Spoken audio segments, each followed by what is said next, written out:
بسم اللہ الرحمن الرحیم۔ اس وقت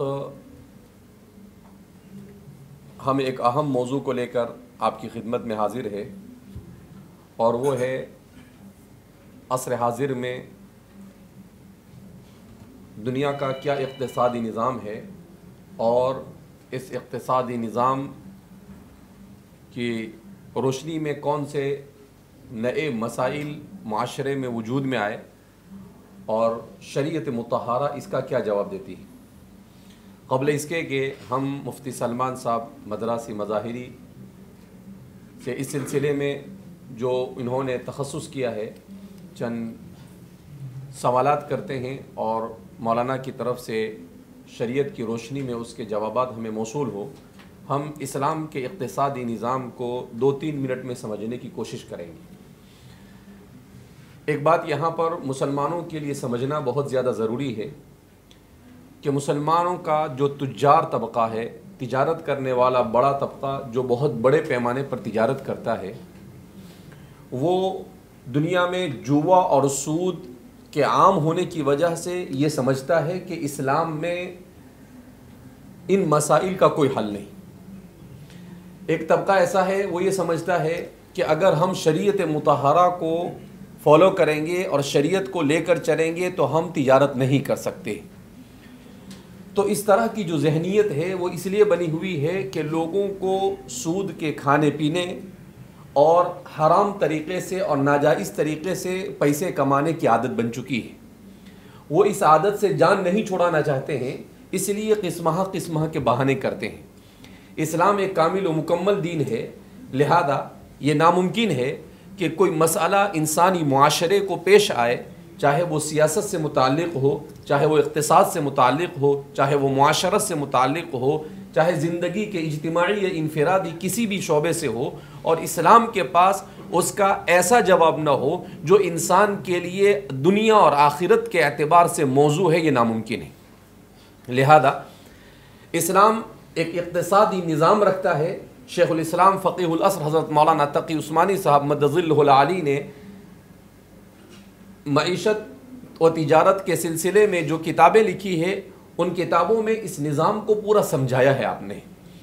آپ نے اسلام اور جدید معیشت و تجارت کے مقدمے میں اس بات کی وضاحت کی ہے کہ اقتصاد اور اکانومی، جس کو عربی زبان میں اقتصاد کہتے ہیں، انگریزی میں اکانومی کہتے ہیں، اور اردو میں اس کا ترجمہ معیشت اور معاشیات سے کیا جاتا ہے، تو کہا کہ یہ اصل میں بنا ہے قصدہ سے۔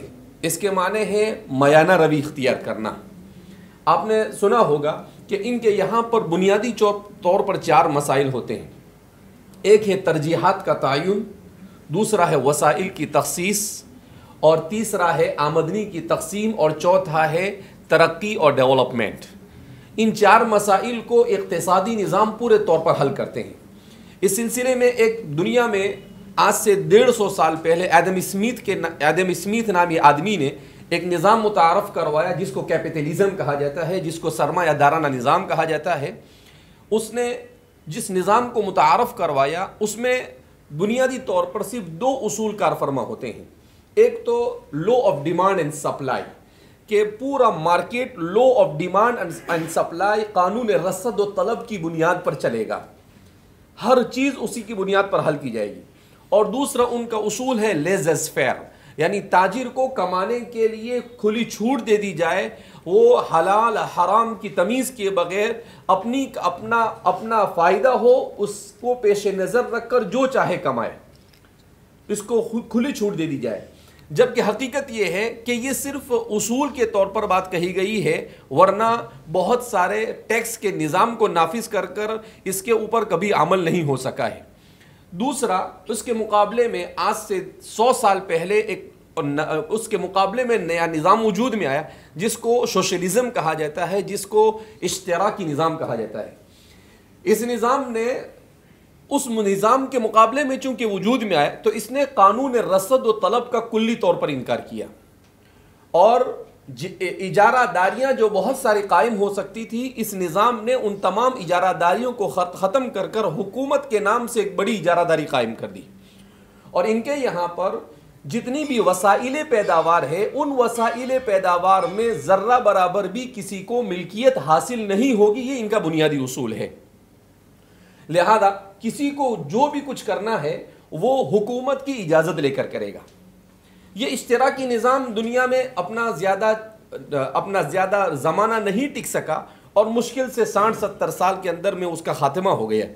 اس وقت ہم جس دور سے گزر رہے ہیں یہ مکسڈ اکانومی کا دور ہے، مخلوط نظام معیشت۔ اس نظام معیشت میں یہ ہوا ہے کہ 90 کی دہائی 1990 کے بعد دنیا میں جو نظام چل رہا ہے، اس نظام میں کچھ سرمایہ دارانہ نظام اور کیپٹلزم کی چیزیں لے لی گئی اور کچھ اشتراکی نظام کی چیزیں لے لی گئی، اور اس طریقے سے نظام چل رہا ہے۔ جیسے ہم دیکھتے ہیں دنیا کے اکثر ملکوں کے اندر میں ہر جگہ پر یہ ہوتا ہے کہ آپ کو کوئی بھی تعمیر کرنی ہو اپنی زمین پر تو گورنمنٹ سے NOC لینی پڑتی ہے۔ یہ اشتراکی نظام کے اثرات ہیں۔ تو کچھ چیزیں اس کی لی اور کہیں پر تجارت کے لیے لوگوں کو آزاد چھوڑ دیا گیا، تو یہ لیزر فیئر کا اصول سرمایہ دارانہ نظام سے لیا۔ تو اب جو خرابیاں ہیں وہ پہلے سے زیادہ ہو گئی، اس لیے کہ انہوں نے جن چیزوں کو خوبیاں سمجھ کر لی ہے وہ ساری کے ساری خرابیاں ہیں۔ لہذا ہمارے لیے بہت سارے مسائل ہیں، ضرورت اس بات کی ہے کہ ہم ان مسائل کو شریعت مطہرہ کی روشنی میں جاننے کی کوشش کریں۔ شریعت مطہرہ کیا کہتی ہے اس سلسلے میں؟ ہماری شریعت یہ کہتی ہے کہ انسان کو قانون رصد و طلب یہ قدرتی قانون ہے، اسے تسلیم تو کیا جائے، البتہ اس کو 3 قسم کی پابندیوں کے ساتھ تسلیم کیا جاتا ہے۔ نمبر 1 خدائی پابندی، نمبر 2 اخلاقی پابندی، اور نمبر 3 ریاستی پابندی جو عارضی پابندی ہوتی ہے۔ ان 3 پابندیوں کے ساتھ رصد و طلب اور law of demand and supply کو شریعت مطہرہ نے قبول کیا ہے۔ کیوں؟ اس لیے کہ law of demand and supply سرمایہ دارانہ نظام کا اصول نہیں ہے، ایک قدرتی قانون ہے۔ لہذا کوئی اگر یہ کہے کہ یہ قدرتی قانون نہیں بلکہ لوگوں نے سرمایہ دارانہ نظام سے متاثر ہو کر اس کو لے لیا ہے، تو یہ اس کی غلط فہمی ہے، اس مسئلے کو سمجھنے کے مکمل طور پر نہ سمجھنے کی بنیاد پر ہے۔ بہرحال ایک تفصیلی موضوع ہے، اس لیے کہ یہ نظریاتی بحث ہے، اس کو اگر تفصیل کے ساتھ بیان کیا جائے تو اس کے لیے کافی وقت درکار ہوگا۔ تو اسلام یہ کہتا ہے کہ کسی بھی کام کو کرنے سے پہلے چاہے قانون رصد و طلب کو ہم تسلیم کریں، مگر یہ دیکھنا ہوگا کہ اللہ رب العزت اس کے بارے میں کیا کہتے ہیں، شریعت اس کے بارے میں کیا کہتی ہے، یہ حلال ہے یا حرام ہے۔ اخلاقی اعتبار سے اس کے اندر معاشرے پر کوئی اثر مرتب ہو رہا ہے، اگر منفی اثر مرتب ہوتا ہے تو ہماری شریعت اس کی اجازت دے گی نہیں۔ جیسے نیم برہنہ عورتوں کا ایڈورٹائز کے طور پر آنا، شریعت مطہرہ اس کی اجازت، کیوں؟ اخلاقی اعتبار سے یہ درست، اس لیے کہ معاشرے کے اخلاق بگڑ جاتے ہیں۔ تو اس لیے ہماری شریعت نے انتہائی توازن کے ساتھ، اسی لیے دنیا میں آج سے 12-13 سال پہلے جب منی کرائسس آیا تو اس موقع پر اس بات کو تسلیم کیا پوری دنیا نے کہ اگر اسلامی بینکاری اور اسلامی اقتصادی نظام کو نافذ کیا جائے تو دنیا اس طرح کے مسائل سے دوچار ہو سکتی نہیں۔ پریکٹیکلی طور پر ماہرین اقتصادیات نے اس بات کو تسلیم کیا ہے۔ لہذا میں مسلمانوں سے گزارش کروں گا کہ وہ شریعت مطہرہ کی روشنی میں اپنے مسائل کو حل کرنے کی کوشش کرے۔